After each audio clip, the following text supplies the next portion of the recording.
안녕하십니까, 정의태입니다. 종교범죄 대책협의회에 많은 참여를 바랍니다. 네, 그래서 박경자 회장님이 상임 대표를 맡게 됐고요.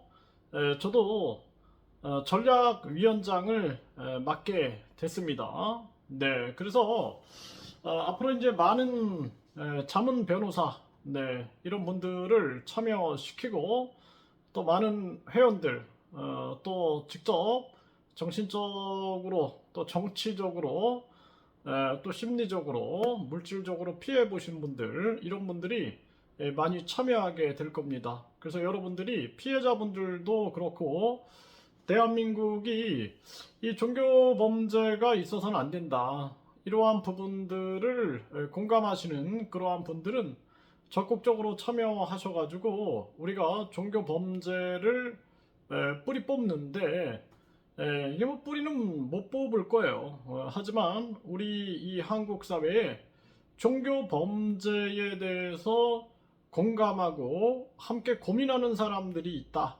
이것만으로도 큰 힘이 될 겁니다. 그래서 제가 이렇게 종교 범죄 피해자 그러한 단체들을 연락을 해서 대화를 해보니까 주로 이제 기독교 이단 피해 단체들이 많이 있어요. 어쨌든 간에 이제 대한민국에 기독교가 이제 많이 기독교인들이 있다 보니까 기독교 이단 관련해서 이런 문제를 해결하고자 하는 그런 분들이 있는데, 그런데 이런 어떤 범종교적인 차원은 없는 것 같아요. 그래서 우리가 뭐 저도 종교인은 아니에요. 네, 종교인이 아닌 입장에서 바라봤을 때 이 종교 범죄라는 것이 얼마나 심각한가. 그러니까 헌금 같은 경우에도 자발성이죠, 자발성. 자발성이고 그 헌금을 구원하고 연계를 짓는다든지 헌금을 내지 천국을 간다, 이건 있을 수 없는 일이에요. 네, 그래서 헌금을 내야지 뭐 천국을 갈 것처럼, 네, 뭐 건축 헌금을 내야지 무슨 큰 은혜를 받을 것처럼, 이런 거는 있을 수 없는 일이에요. 네, 그거는 다 형편에 맞춰서 자발성으로 가야 될 부분이고, 그리고 이제 종교인들은 그걸 강요하면 안 되는 거죠. 네, 강요하지 말고 본인들이 어떤 뭐 신을 믿는다 그러면은 때가 되면 다 이루어질 일들이에요. 네, 그렇게 바라봐야 한다. 그래서 우리가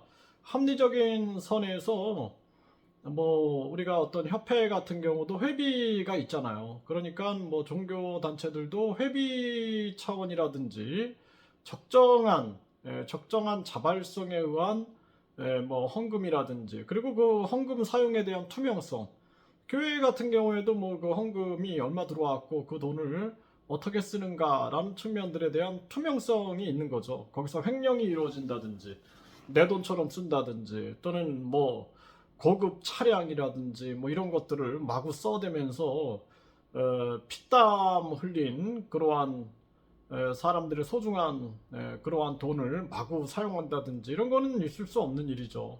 네, 그래서 종교라는 것은 항상 말씀을 드리지만 양심과 사랑 실천이거든요. 그리고 도덕과 윤리를 지켜나가는 것이 그게 종교이고, 그리고 무엇보다 중요한 것은 나를 만나는 거예요. 나를 만나서 나의 자아의식을 깨우는 것이 굉장히 중요합니다. 자아의식이 떨어지는 상태에서는 많은 사람들이 사이비 종교에 빠질 수가 있는 것이죠. 그래서 이 요즘에는 사이비 종교와 더불어서 불법 다단계, 그리고 사이비 종교, 조폭, 그리고 사기 집단, 이런 것들이 그냥 얽혀가지고 복잡한 짬뽕 형태의 그런 유사 종교가 만들어지는 경우가 되게 많아요. 그러니까 종교인 것 같지만 사실상 종교가 아니고 사기 집단인 거죠. 종교인 것 같지만 사실상 보면은 폭력 집단이고, 종교인 것 같지만 사실상 보면은 종교 장사꾼들이고, 이런 경우가 되게 많습니다. 그러니까 종교를 빙자하는 거죠.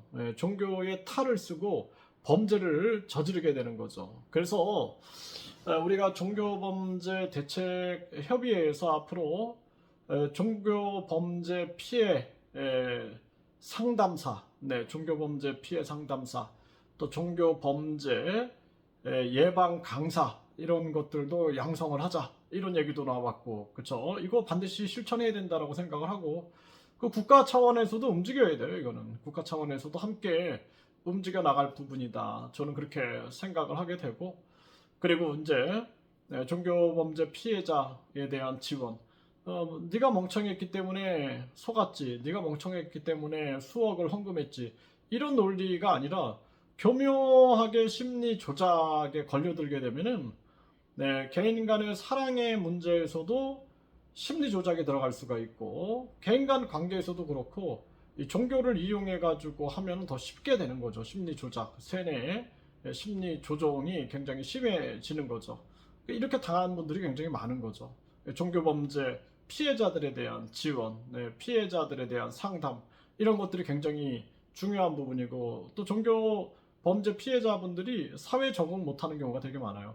이분들에 대한 직업교육이라든지 이런 것도 중요한 거죠. 직업교육을 안내한다든지 해서 직업교육, 그래서 이분들이 정상적인 생활을 할 수 있게끔 돕는 문제들, 또 뿐만 아니라 종교 피해에 대한 상담을 지원하는 문제들, 이런 것들이 중요한 부분이고, 종교범죄 가중처벌법, 종교범죄 예방법을 통해서 우리가 종교범죄에 대해서는 신속 대응할 수 있는 시스템을 갖추고, 예방 교육과 예방 강사 이런 부분들이 전개되고, 종교범죄는 가중 처벌받는다라는 인식이 있어야 됩니다. 네, 인식이 있어야 돼요.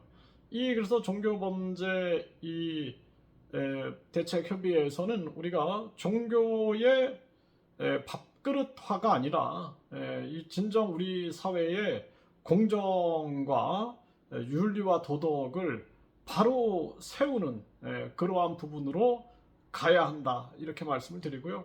그래서 여러분들도 적극적으로 좀 참여를 해주시고, 여러분들의 의견도 개진해 주시고, 여러분들의 목소리가 나와야 돼요.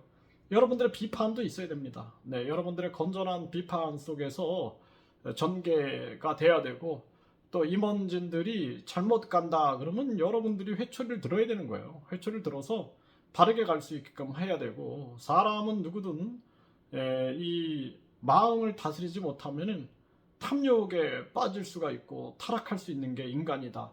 정인태 인간론 제가 강의에서도 항상 말씀을 드렸습니다. 그래서 종교범죄 이 대책협의회 이 활동이 부디 우리 모두의 바람처럼 바른 길을 갔으면 좋겠다, 이런 생각을 항상 해보게 됩니다.